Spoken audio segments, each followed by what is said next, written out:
വൈദ്യുതി ക്ഷാമത്തിനിടയിലും കേരളം 2020-21 മുതൽ 2023-24 വരെ പാഴാക്കിയത് 617 കോടി യൂണിറ്റാണ്.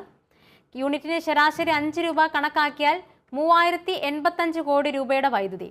പകൽ വൈദ്യുതി ലഭ്യത കൂടുതലും രാത്രി ക്ഷാമവുമുള്ള സംസ്ഥാനമാണ് കേരളം. സംസ്ഥാനത്ത് വൈദ്യുതി ലഭിക്കുന്നത് കേന്ദ്രവിഹിതം, ആഭ്യന്തര ജലവൈദ്യുതോൽപാദനം, പവർ പർച്ചേസ്, സൗരോർജ്ജം എന്നിങ്ങനെയാണ്.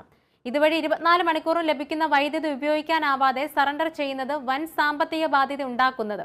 കേന്ദ്രവിഹിതവും കേരളത്തിന്റെ ജലവൈദ്യുതി ഉൽപാദനവും 1600 മെഗാവാട്ട് വീതമാണ്.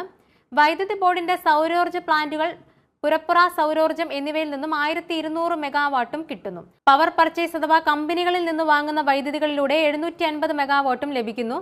ഇതിനു പുറമെ ഹ്രസ്വകാല കരാറിലൂടെ 500 മെഗാവാട്ടും ആകെ 5650 മെഗാവാട്ട് വൈദ്യുതി ഒരു ദിവസം പകൽ ലഭിക്കുന്നു. നിലവിൽ സംസ്ഥാനത്തിന്റെ പകൽ വൈദ്യുതി ഡിമാൻഡ് 3814 മെഗാവാട്ടാണ്. വൈദ്യുതി ഏറ്റവും കൂടുതൽ ആവശ്യം വരുന്ന വൈകിട്ട് 6 മുതൽ രാത്രി 11 വരെയുള്ള പീക്ക് സമയത്ത് 4303 മെഗാവാട്ടുമാണ്. സ്വന്തം ജലവൈദ്യുതി ഉൽപാദനത്തിൽ മാത്രമാണ് കേരളത്തിന് നിയന്ത്രണമുള്ളത്. അതുകൊണ്ട് തന്നെ ജലവൈദ്യുതി ഒഴിവാക്കിയാലും പകൽ വൈദ്യുതിക്ക് കാര്യമായ ക്ഷാമം അനുഭവപ്പെടില്ല. സറണ്ടറിൽ പവർ പർച്ചേസ് ആണ് വില്ലനായി മാറുന്നത്. ദീർഘകാല കരാറുകളിൽ കേരളം റൗണ്ട് ദി ക്ലോക്ക് ആയിട്ടാണ് വൈദ്യുതി വാങ്ങുന്നത്. ഇത് പ്രകാരം ഒരു യൂണിറ്റിന് 5 രൂപ കണക്കാക്കിയാൽ 24 മണിക്കൂറിലേക്ക് 120 രൂപ നൽകണം. ഒരു വർഷത്തേക്ക് ഒരു യൂണിറ്റ് വൈദ്യുതിക്ക് നൽകേണ്ടി വരുന്നത് 43,800 രൂപയാണ്. ഉപയോഗിക്കാതെ തിരികെ നൽകിയാൽ ഫിക്സഡ് ചാർജും നൽകേണ്ടി വരും. ഇക്കാരണത്താൽ ഫിക്സഡ് ചാർജ് കുറവുള്ള കേന്ദ്രവിഹിതമാണ് സറണ്ടർ ചെയ്യുന്നത്.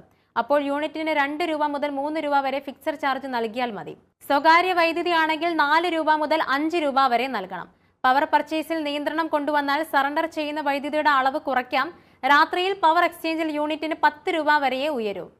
റൗണ്ട് ദി ക്ലോക്കിന് പകരം 5 മണിക്കൂർ വരുന്ന പീക്ക് സമയത്തേക്ക് മാത്രമായി വൈദ്യുതി വാങ്ങാം. ഒരു യൂണിറ്റിന് 10 രൂപ നിരക്കിൽ 5 മണിക്കൂറിലേക്ക് 50 രൂപ ചെലവ് വരും. ഒരു വർഷത്തേക്ക് 18,250 രൂപയും. 24 മണിക്കൂർ നേരത്തേക്ക് 5 രൂപ നിരക്കിൽ വൈദ്യുതി വാങ്ങുന്നതിനേക്കാൾ യൂണിറ്റിന് 25,550 രൂപ കുറവ്.